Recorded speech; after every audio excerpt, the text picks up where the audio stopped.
नमस्कार मित्रांनो. आज निफ्टीचं पोस्ट ॲनालिसिस करूया आपण.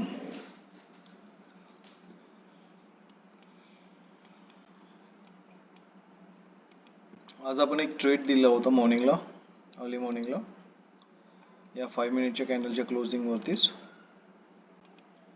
आणि सस्टेन जर केलं या लेवलला मार्केटने तर तुम्हाला सांगितलं होतं की ट्रेड घ्या. आपण यामध्ये एक ट्रेड घेतलेला आहे आणि एक छोटंसं प्रॉफिट पण आपण बुक केलेलं. आता जेव्हा आपण असं सांगतो की या लेवलच्या वरती ट्रेड घ्यायचा आहे, याचा अर्थ तुम्ही लगेच मार्केटमध्ये उडी मारणार, एंट्री घेणार असं नसतो. याचा अर्थ असतो की या लेवलच्या वरती जर मार्केट सस्टेन करत असेल तर या लेवलच्या वर गेलं आणि सस्टेन केलं का नाही, इथे खाली आलेलं मार्केट, नेक्स्ट कॅन्डल खाली, पुन्हा खाली, पुन्हा खाली. मग या कॅन्डलने आपल्याला सस्टेन केलेलं दाखवलेलं आहे. पण याची बॉडी ही 50% पेक्षा जास्त क्लोज आहे का या लेवलच्या? नाही. म्हणून मग आपण होल्ड करतो. आणि समोर तुम्ही बघितलं की याही पेक्षा मार्केट वर गेलेलो आणि पुन्हा खाली आलेलो. तर हे नेहमी चालत राहणार मार्केटमध्ये. अंडरस्टँड? तर सस्टेनचा अर्थ होतो मार्केट लेवल आपल्या लेवलला ट्रेड करते, रिटेस्ट देतो आणि मग आपल्याला जो मूव्ह पाहिजे डिझायर्ड तो मूव्ह आपल्याला मार्केटमधनं मिळतो. अंडरस्टँड? तर या गोष्टींकडे लक्ष द्या थोडंसं. आपण तुम्हाला डायरेक्ट ट्रेड दाखवूया की आपण ट्रेड काय घेतला होता. तर आपलं टेलिग्रामचं चॅनल आहे, जर तुम्हाला अजून तुम्ही सबस्क्राईब केलं नसेल तर करा. त्यावरती आपण मॉर्निंगला जे ट्रेड बनलेत ते देण्याचा प्रयत्न करतोय. डिस्क्लेमर नेहमी लक्षात ठेवा, we are not SEBI registered. इथे कुठल्याही प्रकारची ॲडवायझरी तुम्हाला प्रोव्हाइड केल्या जात नाही. जस्ट एज्युकेशन पर्पज आपण तुम्हाला काहीतरी नवीन मार्केटमध्ये शिकवण्याचा प्रयत्न करतोय. तुम्हाला ही लेवल दिली होती आपण, बघा टाईम 10:23 आणि सांगितलं होतं की या लेवलच्या वरती जर मार्केट सस्टेन करत असेल या लेवलला आपल्याला बाय करायला सांगितलं होतं आणि हे आपलं टार्गेट होतं. बँक निफ्टीचं पण आपण टार्गेट दिलं होतं तुम्हाला की जर ही लेवल ब्रेक होत असेल बँक निफ्टीची तर तुमचं हे टार्गेट राहणार किंवा हे टार्गेट राहणार. तर हे वरचं टार्गेट हिट झालेलं आहे, चेक करून घ्या. आय थिंक खालचं आहे. निफ्टी बँक निफ्टी वेगळ्या डिरेक्शनला होतं. निफ्टीचं टार्गेट वरती हिट झालेलं, बँक निफ्टीचं खाली झालेलं हिट. आणि हा स्क्रीनशॉट आपण जेव्हा टार्गेट हिट झालं त्यावेळेला आपण तुम्हाला स्क्रीनशॉट शेअर केलेला, किती 12 वाजता, जवळपास 1.5 तास लागलेला तो ट्रेडला तुम्हाला. येथे तुमची एंट्री, रिटेस्ट आणि टार्गेट बुक. आपलं हे चॅनल आपण जस्ट नवीन सुरू केलेलं आहे, 1 हप्ता होतोय आपल्याला जास्तीत जास्त. आपला पर्पज आहे की मार्केट एक फार मोठी गोष्ट आहे, त्याला लर्न करायला पूर्ण आयुष्य चाललं जाऊ शकतं एखाद्याचं आणि जातं. तर मग काय आयुष्यभर शिकतच राहायचं का? प्रॉफिट कधी बनवायचं? आणि इतकं शिकूनही प्रॉफिट बनतं याची काही गॅरंटी नाही. म्हणून मग आपण तुम्हाला एक टेक्निक शिकवण्याचा प्रयत्न करतोय. गाडी चालवायचं कसं हे एक वेगळं तंत्र आणि गाडी बनवायची कशी हे एक वेगळं तंत्र. म्हणजे काय, मार्केटचं मेकॅनिझम शिकण्याला पूर्ण आयुष्य चाललं जाणार, पण मार्केट चालवायला शिकायचं असेल तर थोडं बहुत नॉलेजवरती आपण ते करू शकतो. Price action, candle sticks, chart patterns आणि ऑर्डर्स कशा पुट करायच्या इतकं असं बेसिक नॉलेज असेल तर आपण मार्केटमध्ये चांगल्या पद्धतीने रिस्क मॅनेजमेंट आणि पोझिशन साईज व्यवस्थित करून प्रॉफिट अर्न करू शकतो. तर मग आपण इथे बघितलेलं आहे की आपलं प्रॉफिट जे आहे या पद्धतीने आपलं इथे सीट झालेलं. जर तुम्ही बघाल तर एल तुमचा 33 पॉईंटचा आणि प्रॉफिटसुद्धा तुमचं जवळपास 43 पॉईंटचा, म्हणजे 1:1चं प्रॉफिट आपण इथे मॉर्निंगला घेऊ शकलो असतो. त्यानंतरचं मी बोलत नाही आहे, हा जो पार्ट आहे, बिकॉज आपण मॉर्निंगलाच प्रॉफिट बुक केलेलं आणि आपण मार्केटमधनं गायब झालेलो. अंडरस्टँड. हा पार्ट आपल्या कामाचा नाही आहे. जर कोणी असेल तर त्यांनी कसं ट्रेड करायला पाहिजे होतं. तर मार्केट इथे क्लिअरली काय करतं, एक रेंज मध्ये मार्केट काय करत आहे तुम्हाला दिसत असेल तर ट्रेड करण्याचा प्रयत्न करतोय. अंडरस्टँड. प्रत्येक वेळेस मार्केट लेवल तोडतोय असं दाखवतोय आणि मार्केट रिव्हर्स होतोय, मार्केट लेवल तोडतोय असं दाखवतोय आणि मार्केट रिव्हर्स होतोय. म्हणजे दोन्ही साईडनी एसएल हंटिंग इथे होत आहे मार्केटमध्ये. म्हणून मार्केटमध्ये पैसा बनवणं थोडंसं डिफिकल्ट असतं. जर प्रॉपर अनालिसिस आणि प्रॉपर प्रॅक्टिस असेल तर ते सोपं जातं, otherwise that is a difficult task. म्हणून सगळेजण मार्केटमध्ये पैसा बनवत नाही. अंडरस्टूड. आपल्याला हा ट्रेड सापडलेला, त्यानंतर आपण मार्केटमधून थांबण्यात काही पॉईंट नाही बनत. प्रॉफिट बुक करा आणि निघून जा.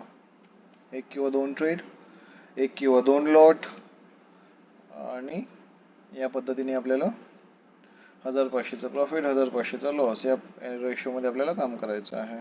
काही वर्ष सुरुवातीला तुम्ही असं काम करा, ऑटोमॅटिक ट्रेडिंग स्टाईल तुमची इम्प्रूव्ह होणार आणि तुम्ही चांगलं प्रॉफिट नंतर बुक करू शकता.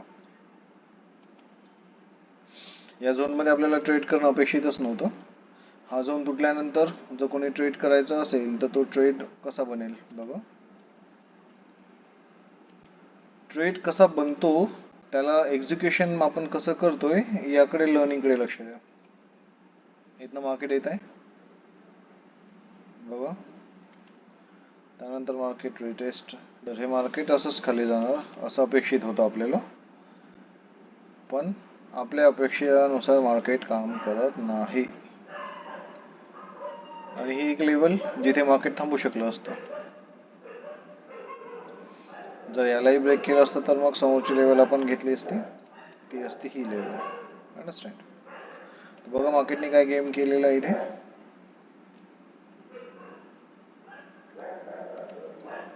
या कॅन्डलच्या क्लोजिंगला जनरली ट्रेड बनवला जातो आणि जो हाय असेल या कॅन्डलचा तो एसएल ठेवला जातो. म्हणजे 34 पॉईंटचा एसएल असतो तुमचा, आणि या क्लोजिंगला आपण एंट्री करून आपण 1:1चं आपण प्रॉफिट बुक करायचा प्रयत्न केला असता. इथे तुम्हाला क्लिअर दिसतंय की एसएल हिट झालेला आहे. पण स्टँडर्ड एसएल हा स्विंग हाय असतो, म्हणजे हा 61 पॉईंटचा. 61 पॉईंटचे आपण काय एसएल ठेवू शकत नाही. मग याला ट्रिक काय आहे, याला ट्रिक आहे का ही जी कॅन्डल आहे याचा 50% ड्रॉ करा, आणि या 50%ला मार्केट जेव्हा रिटेस्ट करेल, मार्केट मूव्ह करतंय. अंडरस्टँड. आता जेव्हा या 50%ला तो रिटेस्ट करेल तेव्हा एंट्री तुमची बनायला हवी, आणि मग मार्केट तिकडे जाईल असं आपण अनुमान ठेवणार आपला. आणि हा स्विंग आहे तुमचा, मग असणार आहे एसएल. तर 20 पॉईंटचा एसएल आपण ठेवू शकतो मार्केटला मध्ये, किंवा आपण 46 पॉईंटचा नाही ठेवू शकत. 20 पॉईंटचा आपण एसएल वरती काम करू शकतो. निफ्टीमध्ये 20 पॉईंटच्या एसएल वरती काम करा, बँक निफ्टीमध्ये 50 पॉईंटच्या एसएल वरती किंवा 40 पॉईंटच्या एसएल वरती काम करा, आणि या पद्धतीने आपण इथे एंट्री करू शकलो असतो. आणि एसएल गेला असतं डेफिनेटली सगळ्यांचा, पण एसएल जाईल हे माहीत नसतं ना आपल्याला ट्रेड करताना. त्याच्यामुळे ट्रेड करा. जर एसएल जाईल या भीतीने ट्रेड केला नाही तर मग इथे आपल्याला कुठेच ट्रेडच करता येणार नाही. तर सायकल शिकणं सोपं आहे सायकल बनवण्यापेक्षा. तर इथे तुम्हाला सायकल चालवणं शिकवतोय आपण. मार्केटमध्ये राईट करा, प्रॉफिट बुक करा आणि निघून जा.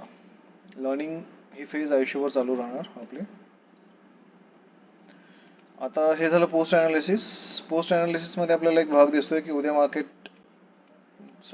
पोस्ट अनालिसिस आपलं झालेलं आहे. तर उद्याचं जे आपण प्री मार्केट अनालिसिस करतोय तर तिथे आपल्याला एक भाग दिसतोय की मार्केट एक पॅटर्न बनवण्याचा प्रयत्न करत आहे. कुठला पॅटर्न आहे तुमच्या लक्षात आलं असेल, याला आपण बोलतो कप आणि हँडलचा पॅटर्न. अंडरस्टँड. तर हा असा पॅटर्न बनेल असं नाही आहे, बनू शकतो, बनला नाही आहे. तर मार्केटची ओपनिंग उद्या काय राहणार त्यावरती ते डिपेंड करेल. मार्केट इथे ओपन होत आहे की इथे ओपन होत आहे की आणखी वरती कुठे ओपन होत आहे. मार्केट कुठेही ओपन होऊ शकतो, पण सध्याला आपल्याला नेगेटिव्ह पॅटर्न वाटू शकतो की मार्केटने हा पॅटर्न कम्प्लीट करायला हवा. तर बघूया उद्या आपण काय होतं. तर लेट्स सी. लाईव्ह मार्केटमध्ये आपण मॉर्निंगला 2 तास बसायचा प्रयत्न करतोय, 9:15 ते 11. फर्स्ट सेशन आपण मार्केटचं घेतोय, मिडल सेशन आणि पोस्ट सेशन आपण मार्केटमध्ये ॲनालिसिस किंवा ट्रेड घ्यायचा प्रयत्न करत नाही. फर्स्टमध्ये 9 ते 11 मध्ये आपल्याला ट्रेड भेटतोय का, आपला नेहमी हा प्रयत्न चालतोय. तर आता उद्याबद्दल आपण सांगायचं झाल्यास मार्केट या लेवलवरती आहे सध्याला. तर ही मधातली लेवल फार क्रुशियल असणार आहे.